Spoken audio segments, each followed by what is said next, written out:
Assalamualaikum warahmatullahi wabarakatuh. Bismillahirrahmanirrahim. Alhamdulillahirabbil alamin wassalatu wassalamu ala asyrafil anbiya wal mursalin sayyidina maulana Muhammadin wa ala alihi washabbihi ajmain. Allahumma shalli ala sayyidina Muhammadin al-fatihi lima ughliqa wal khatimi lima sabaq nasirul haqqi bil haqqi wal hadi ila siratikal mustaqim wa ala alihi haqqa qadrihi wa miqdarihil azim. Amma ba'd. Alhamdulillah, puji syukur kita tujukan kepada Allah Subhanahu wa taala. Allahumma shalli ala sayyidina Muhammad wa ala ali Muhammad. Salawat dan salam kita tujukan kepada junjungan kita Rasulullah sallallahu alaihi wasallam beserta seluruh keluarga beliau, sahabat beliau, zuriat-zuriat beliau dan kerabat-kerabat beliau serta orang yang mengikuti beliau hingga yaumil qiyamah. Nama ulun Badrun bin Abdul bin Antung bin Jalal. Ulun adalah hadim daripada rumah Al-Quran As-Salam Dinar Mulia Gambut. Dalam kesempatan ini ulun ingin berbagi pendapat dan pengetahuan dengan sahabat-sahabat ulun, kawan-kawan ulun dimanapun mereka berada. Dalam kali ini ulun ingin membahas tentang pengenalan terhadap salat, terhadap sembahyang dari sisi pelaksanaannya.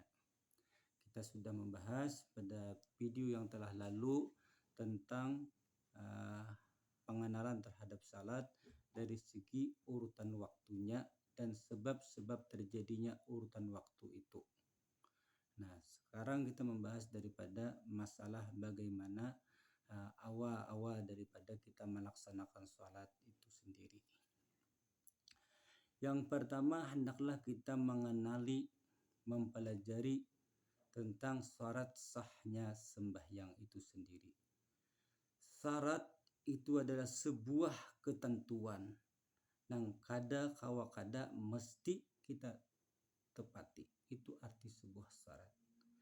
Bagi seseorang yang ingin sah syaratnya, sah sembahyangnya, maka hendaklah ia memenuhi ketentuan-ketentuan tersebut agar syaratnya itu sah menurut ilmu pengetahuan dan hukum yang sudah kita pegang, yang sudah kita yakini berdasarkan mazhab kita masing-masing.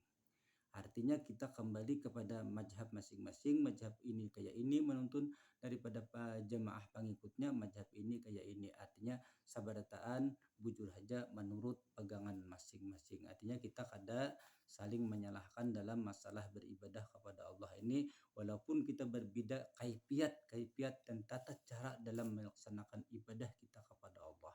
Itu kada menjadi permasalahan.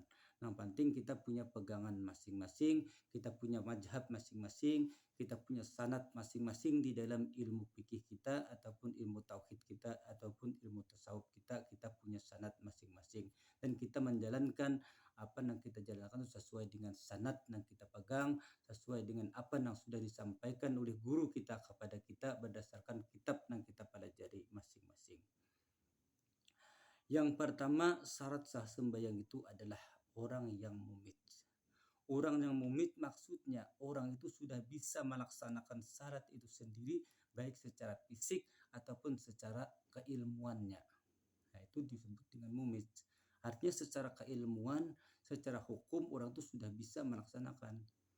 Orang yang kada memahami daripada syarat sah sembahyang, rukun sembahyang yang membatalkan sembahyang, sunatnya sembahyang yang dipardukan dalam sembahyang, itu kada bisa melakukan, itu kada mumit, artinya kada kawa melakukan sembahyang lagi karena kada mengetahui daripada keilmuannya. Yang kedua, mengenal fardunya. Fardu itu wajib sembahyang apa yang wajib itu.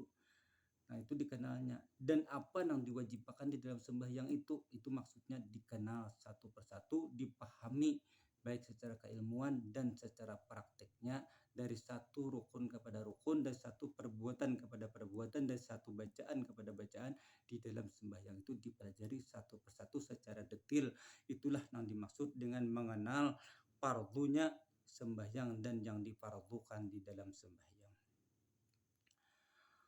Membenarkan segala fardunya, artinya apa yang ada di dalam sembahyang itu dibenarkan bahwa itu wajib. Dan ada pula yang sembah di dalam sembahyang atau di dalam salat itu yang sunat. Dan ia pun membenarkan bahwa itu sunat. Nah, itu bagian daripada salat sahnya sembahyang. Kemudian mengetahui masuknya waktu sembahyang itu dengan yakin. Bahwa yakin atau dengan zan atau dengan sangkaan, yang sangkaan itu banyak kepada benarnya daripada luputnya, itu maksudnya. Tapi kalau kita sudah memiliki jadwal waktu yang sudah ada seperti zaman modern sekarang ini, kita sudah punya HP, kita sudah punya jam, itu ada, tapi menjadi permasalahan lagi tentang masalah waktu-waktunya sembahyang itu, jadwalnya itu sudah ada ketentuannya, kita sudah punya masing-masing. Yang kelima adalah menutup aurat. Jadi kita punya aurat. Aurat itu adalah bagian daripada tubuh kita yang wajib kita tutup saat kita sembahyang atau saat kita sholat. Bagi seorang laki-laki, menutup aurat itu adalah wajib di atas daripada pusat, ke bawah daripada lutut. Nah, sedangkan kita sekarang sudah pakai baju, pakai gamis, itu lebih daripada menutup aurat, bahkan lebih daripada yang wajib, kita sudah mencukupi daripada 6 sunnah-sunnahnya. Alhamdulillah. Bagi seorang perempuan, wajib baginya menutup seluruh anggota tubuhnya kecuali wajah dan kedua telapak tangan, itu kada ditutup. Yang keenam, menghadap kiblat. Nah, ini menghadap kiblat, kita pun tahu sudah di mana posisi kiblat karena sudah ada kompas, sudah ada macam-macam petunjuk-petunjuk yang kawa mengarahkan kepada itu. Ada nakai jaban bahari itu bahapal. Nah, alhamdulillah sudah semuanya sudah ada. Yang ketujuh, suci badan daripada hadas kecil dan hadas besar. Nah, suci daripada hadas kecil dan hadas besar. Nah, di sini kita kadang menguraikan masalah hadas kecil itu kayak apa, hadas besar kayak apa. Untuk ada paknya yang lain, kita akan bertemu dalam pak hadas dan pak najis dan segala macamnya, itu kita akan pelajari pada bab yang akan datang atau pembicaraan yang akan datang.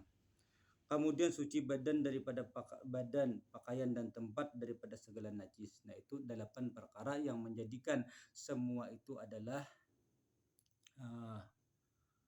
syarat dalam sahnya sembahyang. Kemudian kita mempelajari rukun sembahyang itu ada 13 perkara. Jadi 13 perkara rukun sembahyang itu. Rukun artinya adalah bagian-bagian wajib yang fardu atau wajib yang kada bisa tertinggal di dalam sembahyang. Nah, itu namanya rukun. Perakas utamanya di dalam sembahyang. Nah, ada lagi yang sunat 3 wijo, yang sunat itu kainan nanti pembicaraannya. Yang pertama adalah niat. Yang kedua, berdiri betul bagi orang yang kuasa berdiri. Bagi orang yang kada kuasa berdiri, maka hendaklah ia berduduk. Bagi orang yang kada mampu berduduk, hendaklah orang itu berbaring sesuai dengan berbaring yang paling bagus, kayak apa caranya berbaring. Yang ketiga, takbiratul ihram. Nah, itu wajib membaca takbiratul ihram, sedangkan mengangkat tangan ketika mengucap takbiratul ihram itu adalah sunat saja. Kada wajib, artinya mengangkat tangannya yang wajib, mengucapkannya itu, membacanya itu. Kemudian membaca suratul Fatihah, itu juga adalah rukun di dalam sembahyang atau perkara yang fardu atau yang diwajibkan di dalam sembahyang tadi. Yang kelima ruku, yang keenam adalah iktidal, yang ketujuh adalah sujud, yang kedelapan duduk di antara dua sujud, yang kesembilan duduk tahiyat akhir, yang ke-10 membaca tahiyat akhir, yang ke-11 membaca salawat, yang ke-12 adalah membaca salam yang pertama ke kanan, dan yang ke-13 adalah tartib, artinya semua itu berurutan dengan teratur, itu maksud dengan tertib. Nah, itulah bagian-bagian daripada pengenalan salat dari sisi pelaksanaannya yang kita pelajari dasarnya dahulu, kemudian nanti kita akan menghalusnya lagi dalam pembicaraan yang akan datang. Kemudian sunat di dalam sembahyang itu terbahagi kepada 2 macam sunatnya. Yang pertama adalah sunatnya adalah sunat abad, yang kedua adalah sunat hayat. Nah, sunat abad ini kedudukannya lebih tinggi daripada sunat hayat.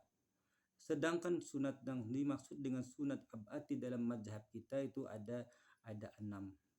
Pertama, membaca doa kunut pada salat sembahyang subuh. Itu bagi kita adalah sunat abad. Kemudian membaca kunut pada witir yang terakhir pada bulan puasa, tepatnya pada 15 ke atas lah sampai ke akhir. Itu juga adalah sunat abad. Kemudian membaca doa kunut. Yang kedua, berdiri membaca doa kunut itu juga sunat abad. Artinya kada disunatakan membaca doa kunut itu berduduk bagi orang yang mampu. Artinya pada waktu berdiri betul. Artinya kada dibaca pada dalam keadaan sujud atau yang lain-lain untuk sujud. Yang keempat, duduk tahiyat awal. Duduk tahiyat awal ini maksudnya kita sembahyang seperti maghrib, isya, subuh, isya, maghrib, zuhur, asar. Misalnya sembahyang 3 rakaat atau 4 rakaat. Pada rakaat yang kedua kita tuh duduk tahiyat. Nah, duduk tahiyat itu hukumnya adalah sunat. Dan membaca tahiyat awal itu pun hukumnya ada sunat. Membaca tahiyat pada rakaat kedua bagi rakaat sembahyang 4 rakaat atau sembahyang 3 rakaat itu adalah sunat, bukan wajib. Artinya apabila tertinggal itu sembahyang tetap sah. Ditinggal ataupun tertinggal. Namun di dalam mazhab kita tetap mensunatkan untuk sujud sahwi. Nah, itulah di dalam mazhab kita. Kemudian membaca salawat atas Nabi Muhammad sallallahu alaihi wasallam, atas keluarga Nabi Muhammad sallallahu alaihi wasallam di dalam kunut dan di dalam tahiyat akhir, itu hukumnya adalah sunat abad. Selain daripada itu adalah sunat hayat.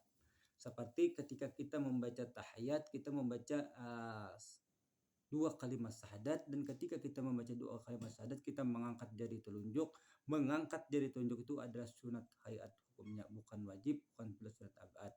Akan tetapi membacanya itu di dalam tahiyat hukumnya adalah wajib. Membacanya, mengangkat jari telunjuknya itu hanya sunat hayat. Artinya boleh saja orang kada mengangkat telunjuk, kada jadi masalah. Itu hanya adab saja, untuk adab lah. Dan banyak lagi yang lain-lain seperti membaca doa iftitah, membaca surah-surah Al-Quran sesudah suratul Fatihah pada rakaat pertama dan rakaat kedua, itu juga sunat hayat, dan banyak lagi yang lainnya. Kemudian yang membatalkan daripada sembahyang itu ada 12 perkara. Yang pertama, berhadas kecil atau hadas besar. Nah, ternyata setelah ia sembahyang lalu dia sadar bahwa di dalam pada dirinya ada hadas besar atau hadas kecil, baru sadar, nah itu sudah batal sembahyangnya. Kejatuhan najis yang tidak dimaafkan. Lalu kejatuhan najis bisa jatuh najis ke awaknya, dia sadar bahwa najis itu jatuh, najis yang kada dimaafkan. Jadi najis itu ada najis yang dimaafkan dan ada najis yang kada dimaafkan. Nah, ini pembahasannya karena kita belum bahas dalam bab najis, kita kada bahas pada pembicaraan ini. Kemudian terbuka aurat. Nah, misalnya tatilanjang misalnya, itu batal juga. Berkata-kata dengan sengaja lebih daripada satu huruf atau satu kata, nah itu juga batal. Kemudian berbuat dengan perbuatan yang banyak, artinya menggerakkan 3 anggota, nah itu juga batal. Atau bergerak dengan 3 kali berturut-turut juga itu batal. Kemudian makan atau minum, apanya ada baju dihiga minum, atau ada nasi suap misalnya, batal juga itu. Kemudian membelakangi kiblat, berpaling misalnya sembahyang pada kiblat, kenapa aja berpaling, batal juga.